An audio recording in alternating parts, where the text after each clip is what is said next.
Now, I want to start this out with a bit of an apology because it's been months and months since I talked about starting the second channel, and here I finally go. I don't want to make too many excuses for the long delay, but when I was originally about to start this up, the whole COPPA or COPA thing was going on with YouTube, where they were laying down new rules for channels that were going to be aimed at children, even though I have no intent for this channel to be aimed at kids. Shortly after that, then I started working on my sequel trilogy project, then I moved, and well, there's just been a lot of things going on as of late, and I just wanted to get settled in and have a new routine in place before I added anything else new. All that said, and hopefully you accept my apology, this channel is going to be a little bit of everything, with a lot to do with collecting, mainly Star Wars action figures, but there could be other types as well. I'll be covering games, again, mainly Star Wars video games and computer games, and games like Galaxy of Heroes, which I do play, but I also am a bit of a Warcraft player as well, and I do tabletop RPGs, mainly D&D, so I may cover those as well at some point.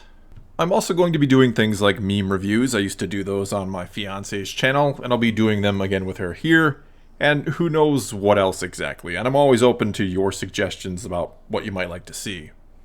Basically, I want this channel to be a little more fun, a little more lighthearted, and probably more personable. I'm not saying I'll never cover serious topics here. In fact, I'm sure I will at some points. Because, though some might not think it, there's always issues in the world of collecting, especially when Hasbro is the license holder of your favorite property. But again, I'm just kind of hoping for this to have a little bit of a different feel than my other channel, a bit more fun. So what I want to do here is kind of kick this off with my collecting story, even though I talked about most of this in the video that likely brought a lot of you here in the first place. And that story starts in the same place I think a lot of collectors' stories begin, and that is growing up in the 80s, which is the age or glory days of the action figure. Back then, as a kid, I loved G.I. Joe, Voltron, Thundercats, He-Man, Transformers, and a few others, but my number one was always Star Wars. And if I wasn't actually playing with those original Kenner figures, I was staring at the card backs, dreaming about what figure I could add to my collection next. And I certainly wasn't alone. All my friends had Star Wars toys too. Every kid, it felt like, just loved Star Wars. They lived it and breathed it back then, and they had all the toys, and if you didn't live through that time period as a kid, it's hard to explain the impact it had on your life. Anyway, when Star Wars started to fade from store shelves in probably around 1985 or so, like everyone else, I moved on to other things. I really got into G.I. Joe at that point. But of course, Star Wars stayed with me forever, and I was always watching the movies once we got them on VHS. And as the years kept going by, I found myself playing with toys less and less, yet I still wanted them. In fact, in hindsight, I can clearly remember the moment I became an actual toy collector or would eventually become what I am today. I was probably about 12 years old, that age when you feel like maybe you should really start growing up and stop playing with toys now. And I saw Teenage Mutant Ninja Turtle action figures in the store, and I just wanted to have them, just to have them. And so I ended up using my saved up allowance money to buy a Michelangelo and Raphael figure, and when I got home I just left them on card and displayed them as is on my dresser in my bedroom. There they stayed for a couple years, until I traded them to a friend for some Uncanny X-Men issues I was missing, including number 266, which is the first appearance of Gambit. A couple years after that, I sold my X-Men comic collection for enough money to buy an original PlayStation. It's just kind of funny how the circle of life works. And to kind of get back on point here, when the Power of the Force 2 line started up in the mid-90s, I was hooked. At that point in my life, I had my first job, which meant disposable income, and figure hunting became a new hobby. Every figure that came out had to be mine because I am a bit of a completionist, and for the record, when it comes to 3 3/4 figures, I don't open them. I just like the whole packaged presentation and pinning them to my wall and basking in their coolness, you could say. I then kept collecting more or less all the way through the prequels, picking up everything and anything that came out. But once they were over and there was this little Star Wars lull in the world, that voice returned in my head, the one that said it was time to grow up and change priorities a bit. Plus, I just had no room for everything, living in a small apartment. Plus, it's not the cheapest of hobbies always.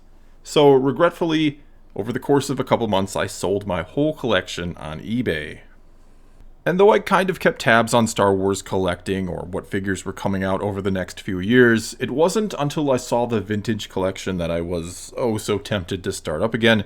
I have always loved the way those original carded figures looked, but I didn't buy any, and I greatly regret that now because I have since, in the last few years, started to collect them. Anyway, it was a few years after that I saw the Black Series, the 6-inch scale, in a store for the first time, and I knew then and there that I was hooked, or eventually would be. But that day, I resisted the urge to buy them because I thought it was just kind of best to leave all that behind, collecting I mean.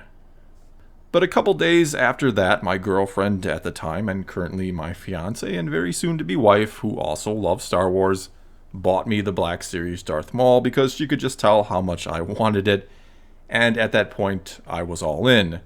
And to this date, I have every single Black Series figure that's come out, as well as multiples of many of them because I am an army builder. I also like to do some customizing, but that's a whole other topic for another time. Along with the Black Series, I also, as mentioned, have started to collect the vintage collection, and I leave those carded, and I actually open up the 6-inch Black Series because that's just what I do. And I also have a few of the SH figure arts as well, and that's currently the extent of my collection. Only problem is that collection is currently packed away in several bins, awaiting to be liberated when I have somewhere to put everything. And my current plan is to turn my basement into a collection cave, even though it's currently unfinished down there. And if it's something people would be interested in seeing, I've thought about making the conversion process into a video series, though it might be a while before it really gets started because that is not going to be a cheap project. So basically, that's my story, and if there's maybe one thing to take away from it, it's never listen to that voice inside your head that says you're too old, or that you should grow out of something. And don't get me wrong, I'm not saying people shouldn't grow up, take on responsibilities, and learn how to prioritize things in their life. But if you're a responsible human being, who the hell cares what you do with your free time or extra money, as long, of course, as it's not something that truly hurts yourself or others, which collecting action figures does not do. Well, that's all I've got for you this time. Thanks again for your patience with how long it took me to get this first video up. And I do hope to upload to this channel maybe a couple times a week. And if you've got suggestions for what type of content you'd like to see here, do let me know in the comments below.